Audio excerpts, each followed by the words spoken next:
Kaisar yang Agung adalah salah satu penguasa paling terkenal dan berpengaruh dalam sejarah Kekaisaran Rusia. Ia memerintah selama 34 tahun, 1762 sampai 1796. Sebuah masa yang dikenal sebagai zaman keemasan Rusia karena ekspansi teritorial yang masif dan kemajuan dalam seni dan budaya.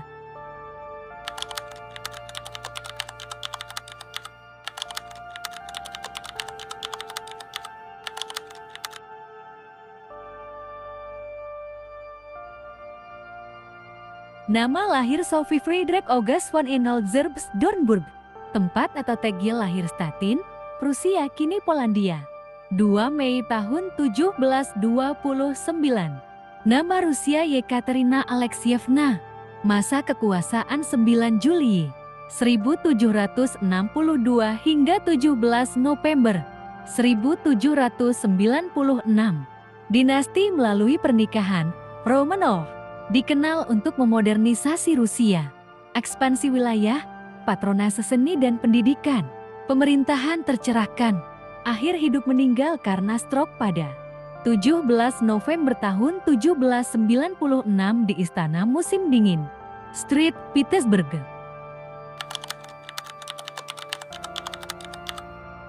Catherine bukanlah orang Rusia asli. Ia lahir sebagai putri bangsawan Prusia yang kecil.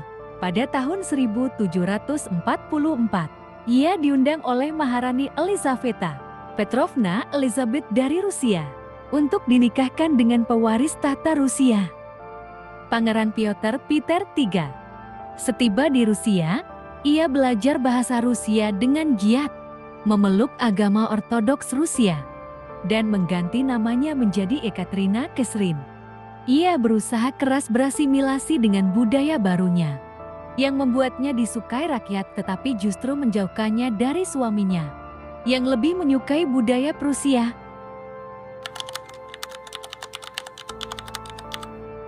Pernikahan Catherine dengan Piotr III sangat tidak bahagia.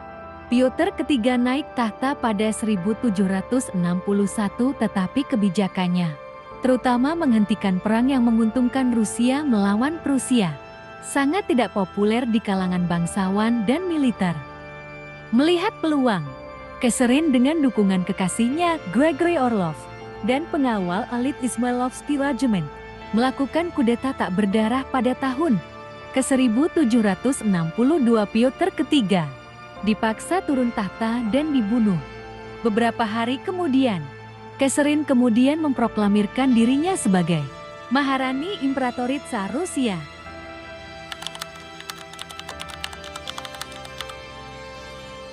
Catherine adalah pengagum berat para filsuf pencerahan Eropa seperti Voltaire, Montesquieu, dan Diderot. Ia berkorespondensi dengan mereka dan berusaha menerapkan ide-ide rasional dan reformis dalam pemerintahannya. Sebuah gaya yang dikenal sebagai despotisme tercerahkan. Beberapa upaya reformasinya termasuk Nakas Instruksi 1767, dokumen progresif yang berisi panduan untuk merombak hukum Rusia berdasarkan prinsip-prinsip pencerahan, meski banyak yang akhirnya tidak diterapkan. Reformasi pemerintahan, memusatkan kekuasaan dan meningkatkan efisiensi birokrasi, patronas pendidikan dan seni, mendirikan sekolah-sekolah, termasuk sekolah untuk perempuan, mendukung literatur, dan mengoleksi ribuan karya seni yang menjadi cikal bakal museum Hermitage yang terkenal di Street, Petersburg. Namun, kontradiksi terbesarnya adalah bahwa sementara ia berbicara tentang kebebasan dan pencerahan, praktiknya justru memperkuat sistem feodal dan memperburuk keadaan para petani serf.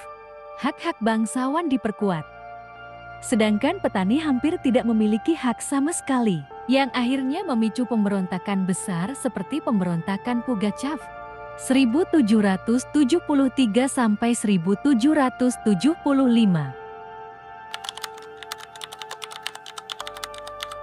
Ini adalah salah satu pencapaian terbesarnya. Di bawah pemerintahannya, Wilayah Rusia berkembang sangat signifikan melalui peperangan dan diplomasi. Ke selatan, berperang melawan Kesultanan Utsmania dan merebut Crimea serta akses ke Laut Hitam.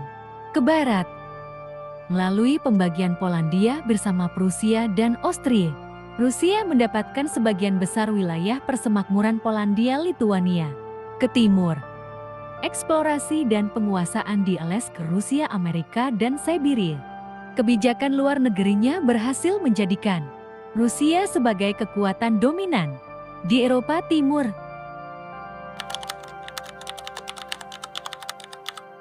Catherine dikenal memiliki banyak kekasih favorit yang seringkali diberi posisi penting dan kekayaan.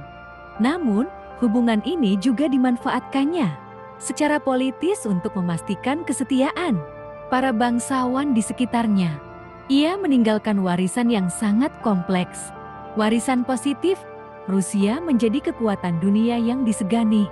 Budaya Eropa menyebar luas di kalangan elit dan seni berkembang pesat. Warisan negatif, kesenjangan sosial antara bangsawan dan petani melebar, yang menjadi bom waktu yang akhirnya meledak di abad berikutnya.